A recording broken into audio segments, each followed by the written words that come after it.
Moosinni ni dabra. Abdii hin kutatin teessee hin ifatin hiraarteen cinqatin ustee hin rakkatin ifiin if ergartee nama hin komatin. Osoo humna qabduu otoo yeroon jirtu kan ariitee qabdu kan fiidee baatu. Moosinni ni dabraa umriin hin dhaabbattu yeroon takka deemnaan namaaf hin deebitu. Sirumaa hallattuu keessatti waa waartu si harkaa baanaan lammadan dhalattu. Tana yoon saammatiin eenyu kan komattu. Danta dhabaan ifattee calliftee dhiistee qaama qucaachistee sammuu adoorsitee harka marattee miila ulfeessitee garaa addeessitee mataa yoo maratte eenyu kan komattu gaafa yeroon kutte.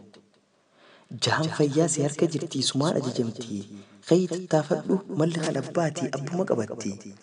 Kan sirra siif yaadu hin jiru namuuti dammaqii sossoo'i hin taphatin fitti. Gaafa yeroon kuttee waa hundi raawwatte hoggaa waa martinuu bakka qaqqabatte yeroo dubbiin hundi sitti garagalte gaafa sanatis kunoo sheenaa duute silaan akkas ta'een quba if cimiinte.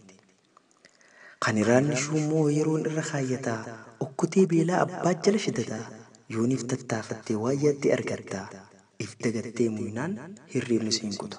If dagattee muynaan hirriibni siin kuta. Gaafa gadaa ifii yeroo saammatanii jiruufi jireenyi yoo tattaafatanii kana ta'uu baannaan humaatuun taranii ifii daddabanii rabbiin sakkabanii dunquqquu jalatti ciistee muusahini hirriibarraa kay abjuun sin sobinii hirriibarraa kay abjuun sin sobinii. Xiinxalii hubadhuu ifiinif gaafadhu bal'isi yaadii sirritti qoradhu dhugaafitti himii fannoo lagadhu dhaamsa kanas hojiirra oolfadhu.